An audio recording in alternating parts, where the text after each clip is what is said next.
Hey, how you guys doing? Boy, we're getting closer and closer to getting our kayaks out on the water here in the Pacific Northwest, and hopefully you're somewhere where it's already nice and warm and you're able to do that. I was able to take my kayak out for a shakedown cruise about a week ago.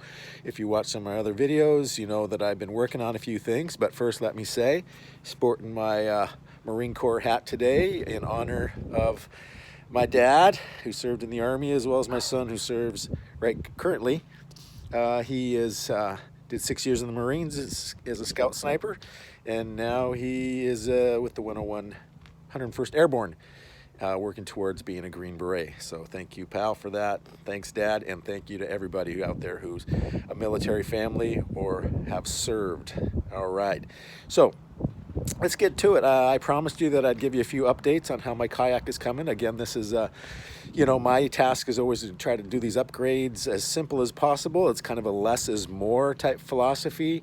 But, you want to be able to get out as a beginner with your kayak and do some cool things to make it your own, and make your kayaking experience better, especially if you're planning on doing any fishing at all. So that's kind of what I do, and I kind of showed you guys my new kayak. There it is, and there's my little dog back there, if you can see her. But that's an 11.5-foot Cayman, and West Marine by West Marine. So over the last little bit here, I showed you a couple things I was working on. So there's my Kayak Cart, if you can see it. It looks beautiful, doesn't it? I told you how to do that, and so that's that, made out of a milk crate, and cost me $9. I just went and bought an old golf caddy, as you can see here. Got the tires off of it, like some of the other videos showed, and they worked perfectly, and it only cost me, as I said, $9. And the rest of it was just stuff I found around. So if you're interested in making a cart for yourself, take a look at that other video.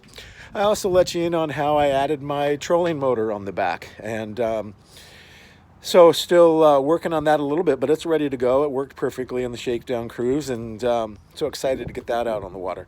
So one of the things that I had mentioned before was that I was working on a way to stabilize my kayak, because like many of your kayaks, you've got your seat, where the seat goes right down here.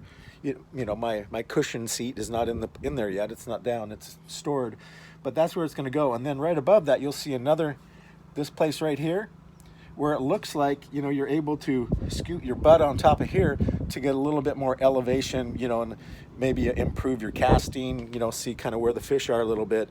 So that's there. So that increases my center of gravity, which is going to make the kayak less stable than it were if I was down lower, right? So I came up with an outrigger idea a while back to stabilize a 10-foot Sun Dolphin that I had, because that particular kayak didn't seem to be all that stable as compared to the 10-foot Lifetime that I eventually started using. So I tried to put some outriggers. Well, I did put outriggers on the Sun Dolphin, and they worked. But my wife did okay in that kayak, and she's smaller and lighter than me, so that kayak worked out well for her. So I took the outriggers off. But then I was thinking about my situation with this kayak. I was hoping for more stability because it's bigger and a little bit wider, so longer and a bit wider. But I still want it to be a bit more stable, especially when I'm kind of trying to get that elevated position in things. So I took the outriggers and I put them on here. So I'm going to take a look at that. So what are you seeing there? Okay, so here's what you're seeing. Is this one I have that has yet to be spray painted here, but this is a float that we were using for our crab pots, and I had a bunch of those around. And what you're seeing here, I've already spray painted this black, but this is just PVC pipe, and one little elbow here with another piece of PVC pipe that runs in here. It's a super, super tight fit. I had to pound that down with a rubber mallet, but it was the kind of fit that you need, really, if you're going to put a PVC pipe into this float and without using any glues, anything like that. So that's the full length of that float, has PVC in it. I think whatever that is, that's probably like an inch or something like that, piece of PVC pipe. with just one little, like I said, one little elbow there. You'll note, if I can show it to you, that little bolt right there. So rather than glue these in, because I may want to take them apart at different times, I just drilled that out, put a little screw in there to hold that in, and now it doesn't turn at all, right? Let me just grab my tape measure here real quick, and I'll show you, at least in my case. Now the length of this is gonna vary, of course. So we're looking at basically about 13.5 to 14 inches. I don't know if you can see that, 13.5, 14 inches. So if you're interested in that kind of length that I've done, then that's about the length of the PVC cut, and it'll allow you to, again, shove that down into the elbow, and you'll still have plenty of room. So what you just saw over here on the kayak is kind of the almost finished version. I say almost because I still want to put a little paint on this. So what is this thing here, right? That is actually a flagpole holder. Look at that. See, it's adjustable, right? So you have the ability when you use this to adjust that to kind of whatever works for you in terms of stabilizing your kayak. So I'm gonna figure that out when I put it in the water, but I can put it all the way down like that. But I figure I'll probably be out in here. But all I do is I just tighten that up. I put lock washers on there so it won't back out. But once I've got her on there and she's fixed, she's gonna stay perfectly.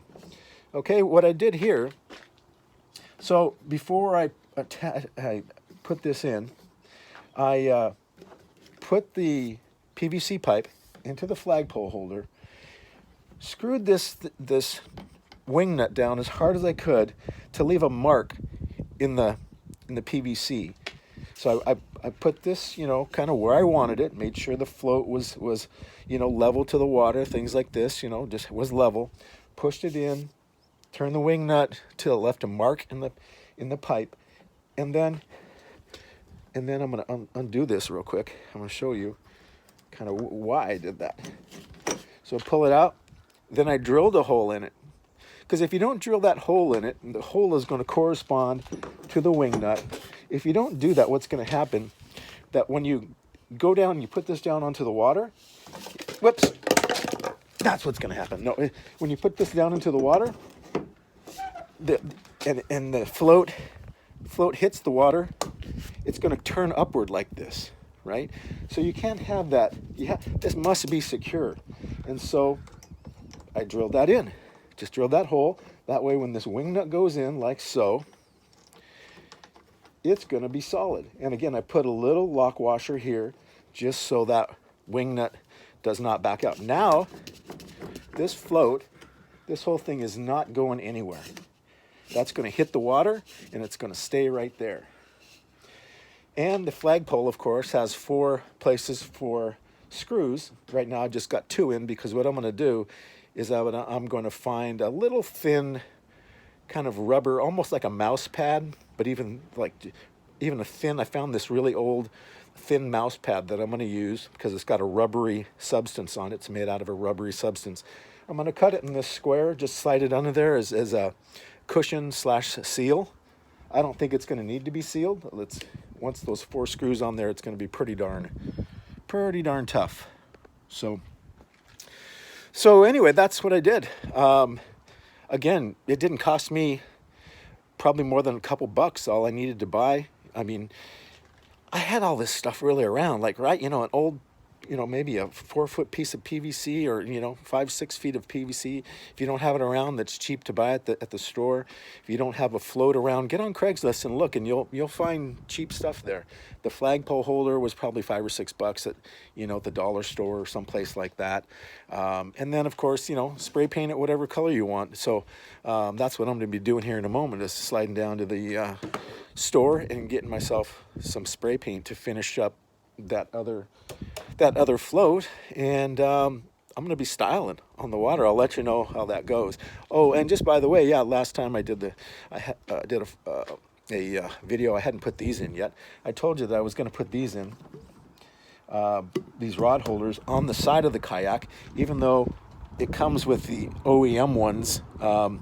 that came with the kayak. As I told you before, in my opinion, as a kayaker, bad design, bad ergonomics here, because when you're seated in your kayak and you're looking forward, you have to almost raise yourself out of the seat and do a full twist to get your rod out of here. That's craziness. And so I did this modification on my 10-foot kayak before, and it worked out a lot better. So I just put my rod holders here, one on each side, and then I got my 2 rods, plus I usually carry 3 rods with me, 3 telescoping rods. So later I'm going to do a video about some of the gear I carry with me. Like I said, if you're a beginner, kind of the less is more idea. You really can't take a lot on these kayaks, even though there's places for storage. And speaking of storage, that was one of the things that I didn't mention when I did the kayak milk crate idea. I didn't mention that the other carts that you can put together, the PVC cart and the ones you buy at the store,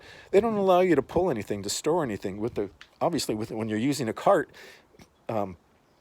you can store stuff down in there, put stuff down into your cart, and then put your kayak on top of it. And when you get to the water, then you've maybe got some tackle boxes in there. You've got some other things that you might want to carry, or if not, drop your kayak off, take the cart back up to the truck, and fill the cart up with things, and put your vest on and everything else, and it carries stuff. So it's got multi-purpose to it as well. So guys, thanks for watching, and I'll keep you posted.